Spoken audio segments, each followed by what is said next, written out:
Hey, good afternoon, wherever you guys are at. It's 11:38 here in good old Scottsdale, Arizona. But today I wanted to talk to you guys about the 6 styles of leadership, according to Daniel Goldman. And then talk to you about the style I practice most often as a servant leader. And that's servant leadership, which was coined by Robert Greenleaf. I mean, these are two great authors that I've been studying along the years, and they've really brought a lot to the world for me as a leader. The way in which management inspires a team and holds employees accountable can affect the happiness, the motivation, and the effectiveness of the organization and its people. So, as we go forward into this, I really want you guys to just grasp how important leadership is in understanding what your leadership style is like and how it could be affecting other people. They really can. As you look at how you affect other people as your just who you are as a human being or who you are overall. Now, it may come to a little bit of a surprise for some of you, but the styles of leadership should be used interchangeably, depending on the specific needs of a certain situation that you may be going through. And the people that you're dealing with also may contribute to the change of how you're interchanging these leadership styles. You will gravitate towards one. You really will. You should not pick a style and do just that one. You have to understand there is diversity that you can control as you move forward. So don't just get stuck into one mode as you move forward. It's almost like transactional analysis when we look at different things of like mother child, father child, right? Or dealing with a sibling, right? We can get stuck in one. Like I realized that I was always in father child. Either I was the child and the other person I was talking to was the father, or I was the father and I was trying to advocate and really help the person that not necessarily was a child, but it's that dichotomy that you're looking at. So, you have to really understand as we move forward. So understanding your leadership style and its effects on the team is so important as you move forward. And it's such an important step in finding ways to improve office results as well. So as you're looking at your business unit, in whatever field that you're in, look at how your leadership style is affecting everything as you move forward. Okay. And as we are going through these, let me know in the comments below what kind of leadership style you practice each and every day and which one you handle most of the time. Like for me, servant leadership. How can I serve the people that I'm working with on a daily basis, regardless if it's an employee, an executive, or a partner or a customer, right? And which one do you see that shows up most often when dealing with certain people? Even say, well, when I'm dealing with a customer, I'm dealing this way, or when I'm dealing with an employee, I'm dealing with this leadership style. So let's get into it. And when should we use these different types of leadership styles? And how often do you really look at your leadership style? Did you know what your leadership style was? When I'm interviewing management or executives, it's one of the first questions that I ask. And it's pretty interesting when they start grappling for anything, like I lead by example. It's not a style, right? Because if you're just saying leading by example, then I need to know the criteria that you lead by. And you got to give me that information. And usually when I'm asking someone that and they really don't know what to say, they're just grasping. They're just grasping at whatever they can possibly get. So let's go through commanding leadership style. A commanding leadership style is the first one of the leadership styles, and also known as the directive leader, right? So it's directive leadership. This style is all about the control. And unfortunately, this leadership style is the most common one, but the least effective in the workplace. It really is. You'll know if you've come across this type of leader because they come off so forceful and direct and thorough. I mean, they're kind of tough. They're like right in your face, da da da da da. And the commanding leadership demands immediate compliance, immediate with order. They seek to have like a very tight control over any situation. It really involves praise or encouragement and frequently utilizes criticism of the employee's performance. The employee can never do anything right in this commanding leadership. These types of leaderships styles tend to manage their team in a form of intimidation. Have you ever felt intimidated by someone that was leading you, right? And expect you to do what they ask of you to do, no matter what.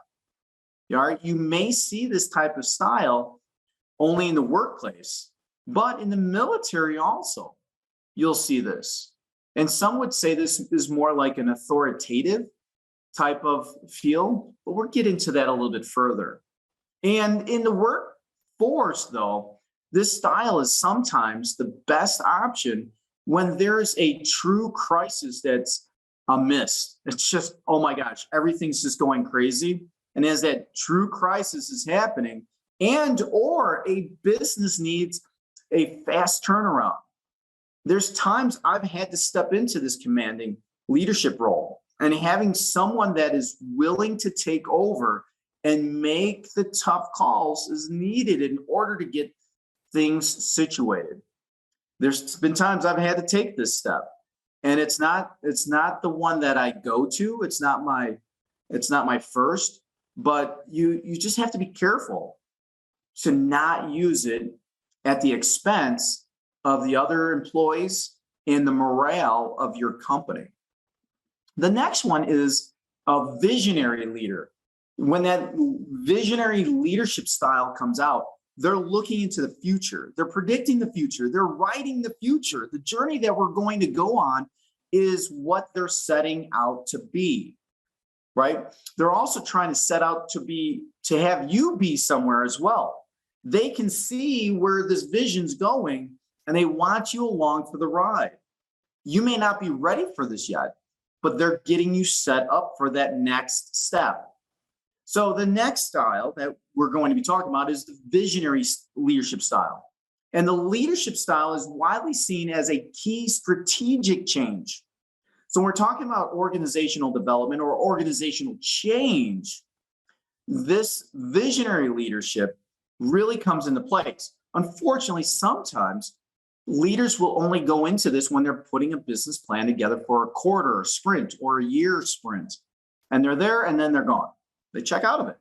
And then they go back to some other type of leadership style, whichever they gravitate towards. Now, as you're going through this whole process, what I want you to do is really identify which one do you connect with. And when you see that, put a comment down below, really. Like I've been in this situation before, or my manager has this type, or the CEO has this type. That's because the visionary leadership doesn't just set the strategic direction, right? And that's where sometimes leaders will do that. They'll set a direction, that's it. But it tells a story about the big why. Why are we doing it? Why is the change worth pursuing? You're telling me, but the why, they really address the why, and they inspire the people to embrace the change that they're about to take on.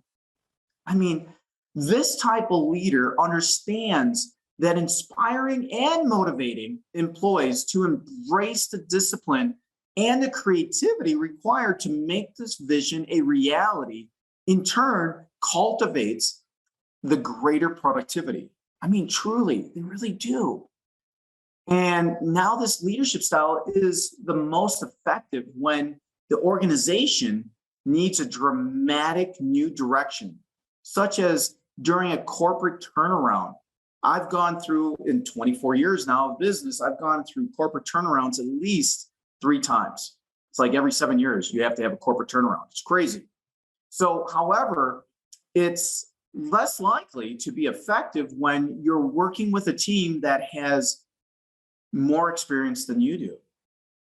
So when you try to step in and let's just say you're not in logistics and you're a manager that comes in and you're trying to use this leadership style, it's very hard because all the people around you already know logistics and you just don't have that know-how, and the employees can really see that right away.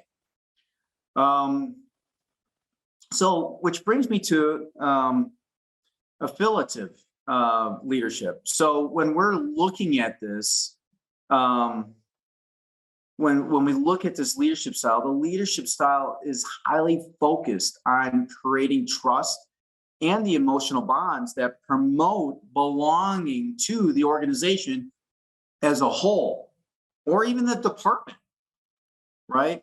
It requires a lot of empathy. I mean, a lot of empathy, a lot of listening, and the ability to build a relationship through a range of communication styles. Now, this style can be helpful during stressful situations. They're just there. They're able to answer or hold on and listen to you and give you that empathy. And if it's applied well, it can be a motivated employee to continue through the tough times. I mean, you really need these people. Usually this could be an organizational development role where you appoint someone to just be that affiliative leader to really work with these individuals as they're going forward. You really need that, especially in time of change. When you're taking on time management with someone that doesn't know what time management is, you have to be very empathetic with them and bring them through that whole process. And that's where the leadership style really helps. Which brings us to the next point, is the democratic leadership style. So are you a democratic leader? I don't know. Maybe you are. So what do you think? Is a phrase that you can expect to hear from leaders that are demonstrating that democratic leadership style. What do you think? So what do you think? So we're going to be dealing with this project next week, and we need it done by Friday next week. It's Monday now. What do you think we need to do? What steps do you think we need to do? What do you think? What's the most important thing that needs to be tackled first? So what do you think? So when you are that democratic leadership style, you're really trying to get information from them. Now, remember, this is pretty interesting because this is where when I jump into the democratic style, I call this I don't know. I love that I don't know. Or I used to call it, the stupid leader. Like, I don't know. What do you think we should do? That way, you're able to hear everyone else's idea and input, and you're gathering that information. And then you can put all that information together into one final sentence as you're thinking about your own way that you thought of doing it already, because you've already gone through the rigor of putting through all the different potential ideas. And then they're giving you the other ones to confirm the ones that you already thought of or selected, or they're hitting a blind spot that you didn't see. And then you can acknowledge that and expand that horizon as you go forward. So what do you think? They work hard to develop a consensus through participation. That's what this whole thing was participation, using their skills of collaboration and excellence in their communication to lead their team. From, let's say, polls. You can put polls out there. You can do surveys out there to really get feedback to the questionnaires that you put out there. A democratic leadership style relies heavily on the views and the opinions of their team. Are you that democratic leader? Have you tried this? Have you seen this in your organization already? From that, they are usually able to incorporate a broad spectrum of ideas, views, and input from the employees, the leaders, and even the stakeholders to their advantage. I mean, God gave us 2 ears, 1 mouth. We should listen twice as much as we talk. We should smell twice as much as we talk too. So, but but as you can see or imagine, though, it's not the best choice for leaders in a crisis situation where times it could be like of essence that when those crises happen, you can't be going, well, what do you think? You can't be there. They need a leader. So could you use some of these skills throughout this? Absolutely. Most definitely. So, which brings me to the next leadership style, which is that pace setter, the pace setting leadership style. With the highest expectations, the pace setting leadership style wants tasks completed yesterday. The common motto of this type of leader is do as I do and do it now. Do as I do and do it now. That pace setter is the person that's in there. They're showing you how they want things done. They're pushing that envelope. They're pushing that level of champion to say, reach where I'm at or pass me up. And in most cases, they do, depending on your team, right? Of course. So as you're moving forward into this, that pacing leadership really focuses on performance and meeting goals. The leaders are using a leadership style, accept excellence from their teams.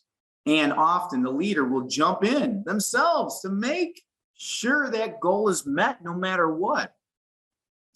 I have gone into this just to really show to my team that, I do know what I'm talking about. And I'm here to make sure that this gets done.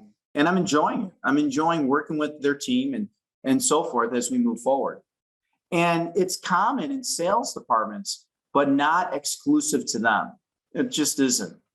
In sales teams, you can see where that sales manager is jumping in, or the director or vice president, just, hey, listen, let me jump in there. I'm going to make sure this gets done, because maybe that deal is too big to let go. And, we have a great team that can come forward and they can really bring this to the next level. This approach is well suited for highly competent and motivated teams working to meet tight deadlines, but it's not the best style for every environment and less pressured setting. Pace setting leadership can be intimidating. It really can be, and can lead to micromanagement, especially when that leader's in there. Leaders that practice this type of style usually provide little guidance and expect their team to know what to do, because they see their team that they know what they know. Not always. See, we have to, I'm in this one, so I'm trying to touch where I'm at. It's very hard for that pace setting leader to really stop and think, do they know what I know? Right? Maybe there's some type of training that hasn't taken place yet. Maybe they don't understand certain words in there, and those words open up worlds as we move forward. Like humanity. Humanity is a great word, and when you look at it, we're all created equal in humanity, right? And sometimes we just have to ask the question, what's your definition of humanity? Maybe I asked someone that and they said humanity is feeding someone. Humanity is giving clothing to someone. Humanity is holding a door for someone. That's not, you can call it that, but understanding so that you both are on the same page is the place where you really want to be in all these situations. Okay. So understanding can be intimidating.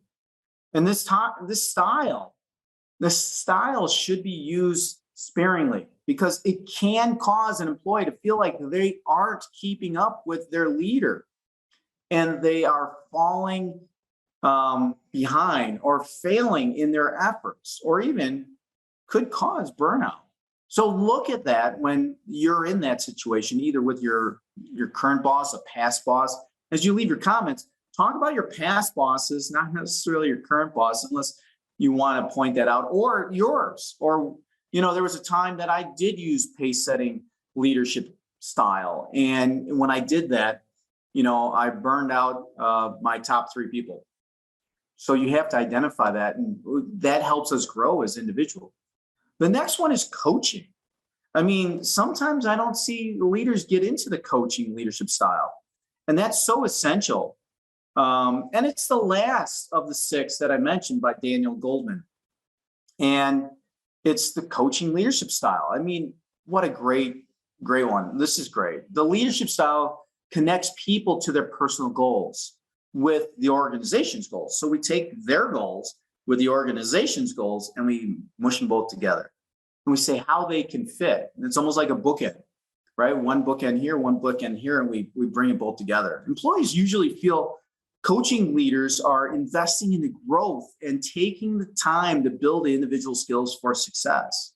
And while this creates a positive environment, coaching leaders need to recognize when to draw the line between training and replacing employees who aren't performing despite coaching.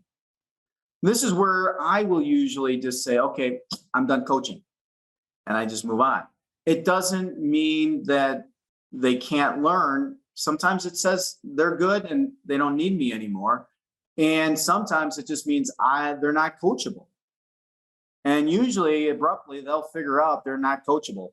And then they're kind of figuring it out on their own. Or some people just won't ever change. And while this creates a positive environment, coaching leaders need to recognize when to draw that line. And that's when you draw it. You're like, I'm done. And then we move on. This style could be used when you have a team member who needs some guidance in building long-term skills or who might need a mentor. And there's a lot of people out there that don't have mentors and they never had mentors and they need one. And you could be that mentor to really help them through that. Now, as I told you before, I'm a servant leader. And that's about what I go to about 80% of the time. Now, let's get into that style that I practice, the servant leadership. This was introduced in 1970 by Robert Greenleaf, and it's all about serving others first and empowering people to perform at their best, whatever their best is.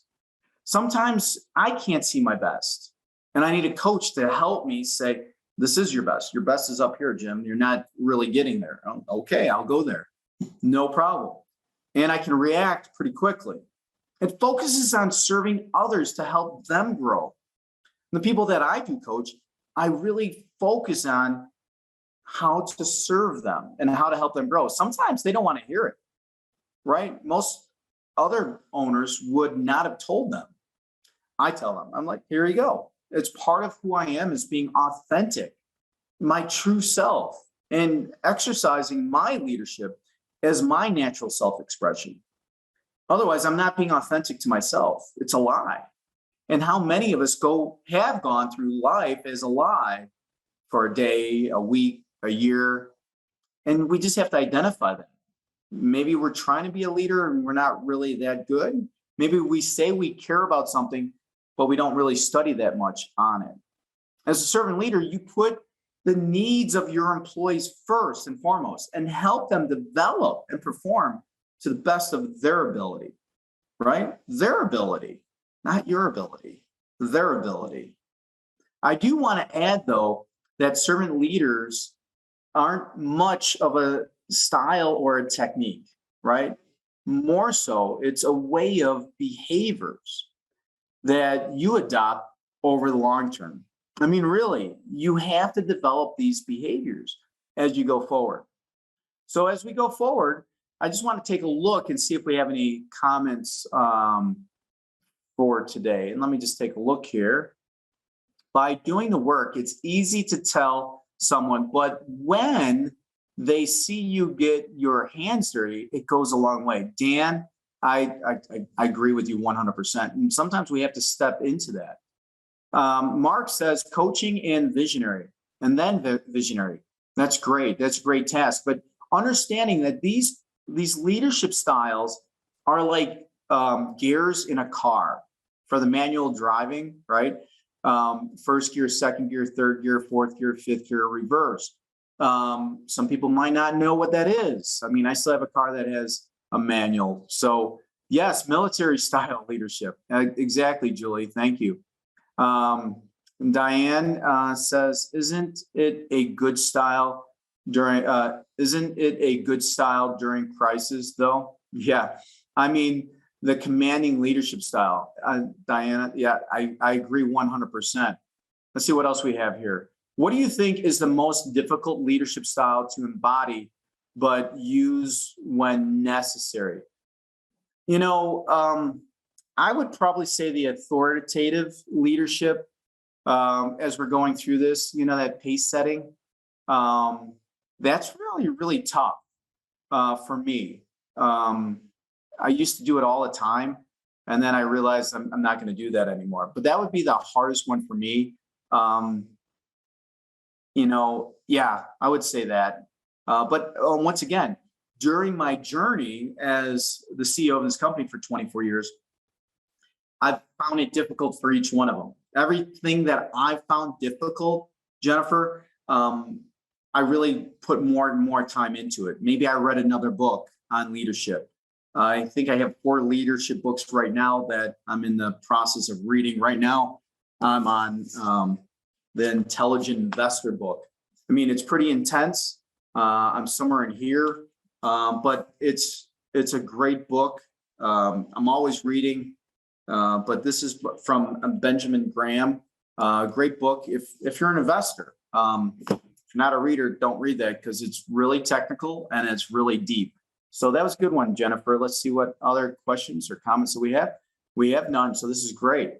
So, in ending, I just want to thank you very much for, coming on today for Jim Becker Live. Really do appreciate it. And as you can see, there are various different leadership styles that you can choose from and worth exploring. Please try these on for a week. These leadership styles are more than just a title. It's a way of being, and you can exercise it as your style of leadership, truly. And it could be a natural style. It could be your self-expression wherever you're at. And at the end of the day, the most successful leaders lead not by their power alone, but by excelling in the art of the relationship building using a variety of approaches, but build a relationship and trust that can really resonate with the other person and motivating employees to do their very best. I'm curious for everyone tuning in today and after the recording, what kind of leadership do you practice most often? Let us know in the comments below. And as usual, I really thank you guys very much for showing up and listening. Please do me a favor, like this video. I really do appreciate that. Comment if you can. I'll get back in there and answer some of those comments as well. You may have a comment, question, or just share what you see. And maybe on this journey of trying out each one of these for a week to just really say, oh, I get that. That's pretty cool. Well, other than that, I hope you guys have a great, blessed week. Mercy and grace on to you guys. And thank you very much for tuning in. Until then, see you guys next time. Bye-bye.